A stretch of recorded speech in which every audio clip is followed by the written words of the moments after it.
Welcome to another installment of Life in a Nutshell, where it's unscripted, highly great, without debate, and never fake. Not in that order. My name is Jared Houston. In this particular episode, I wanted to change my situation up a little bit, actually bring in a guest to do somewhat of an interview. Okay, this is my first interview. This is going to be done actually by my brother. His name is Eric Houston. For those of you who might not know, this is my actual brother in real life. Same mother, same father. So, how you doing today, Mr. Houston? I'm doing pretty good. How about yourself? I'm doing all right. I can't complain. We had a nice little ride around town. Um, I wanted to ask you because you're very opinionated and you have such a wide worldly view of things. What is your opinion of the black youth in America? And when I say that, I mean, do you see them progressing or degressing? Degressing in my point, from my point of view, degressing. Okay. Reason being, black youth has no leadership.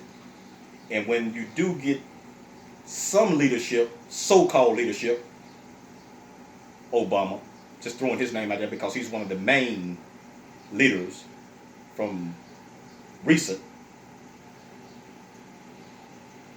they have no leadership because a lot of your black leaders are corrupt.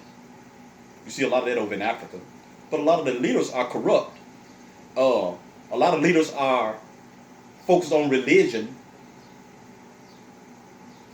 Oh, man. Well, let me ask you this.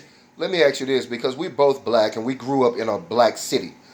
We both are from Memphis, Tennessee. However, we moved out here to Arizona. From Memphis to Tempe, Phoenix, and we've also lived other places. Texas. You also lived in Florida for a hot second.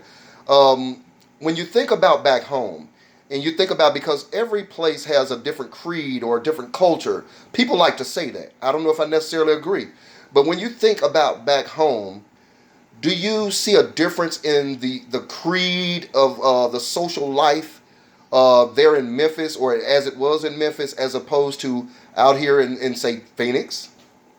Well, as we talked about before, like I said before, black people are all the same wherever you go. And it's not about the area. It's not about the area you're living in. You'll find out blacks are all the same. What's different is when you dealing with blacks as a whole in a group.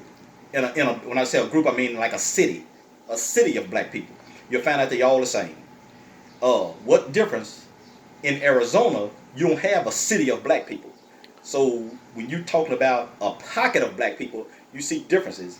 One thing that I noticed when you see pockets of black people is you see a lot of interracial. You I'm see, glad you brought that up. I don't mean to cut you off, Mhm. but I'm actually glad you brought that one up because that's one I wanted to touch on also. As a black man, I'm sure you've heard just as well as I have. There seems to be a lot of disconnect or discourse when people say things like, you shouldn't be with a white woman, or you shouldn't be with a Latino woman, or black people need to stay with black people. How do you feel about that? Do you think it's okay for a black man to date outside of his race or a black woman to date outside of her race? well, a lot of people disagree with me on that, but disagree with the way I feel. I feel like I don't have a problem with a person dating outside of their race because I deal with whoever makes you happy. Reason why I say that is because I would much rather. I'm just going from a black man to the black woman. If a black woman is with a black man that's physically beating her and a white man treating her right, then go with it. As long as you're happy, and vice versa. If the black woman is abusive to the black man and he finds a white woman or Mexican or Chinese or whatever, as long as that person is making you happy, just go with them and be happy. So you have a pretty liberated idea or philosophy when it comes to that. I think I would agree with that. Okay, let me touch on something else. We have a lot of viewers that may come through my channel, and we also have a lot of people that are very familiar with us. And I'm saying this for some of those people. You've been seen as a pretty frugal person throughout your life, financially responsible, cautious and careful, tactical when it comes to saving and spending money. What advice would you give the people out here in these times, in this economic situation that we're living in now? What advice would you give to say, you have a son and a daughter. What advice would you give to those two, or to that whole segment of youth, or anyone, because everybody's looking for financial advice. So what is it that you could say to someone that's a little more responsible financially? Well, I can answer that question about mistakes I've made in my own life. And one of the things I can say is debt. Get out of debt. Don't create debt. A lot of things, and I say this because I've been through it, a lot of things I've had that I found out I don't need that. So one of the problems is when you've never had something, you think you need it. You want it bad. But you really don't.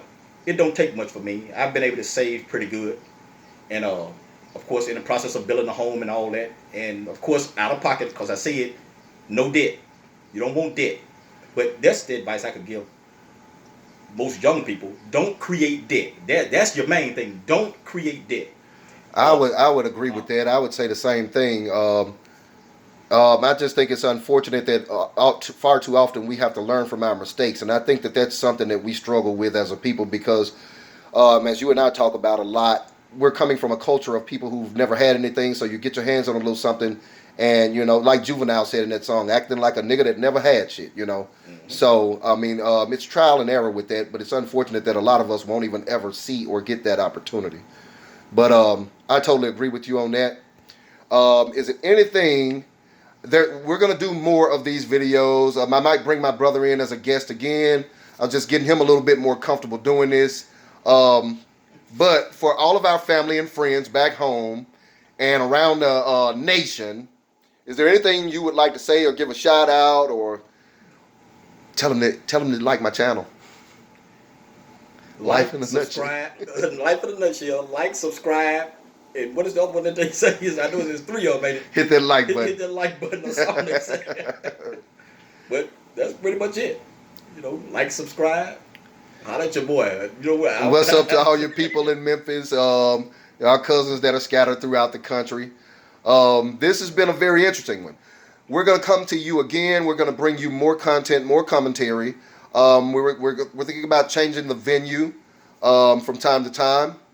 But this has been another episode of Life in a Nutshell with Jared Houston, special guest Eric Houston. I want to bid you all a great day. Much prosperity, much love, peace, and respect. Thank you.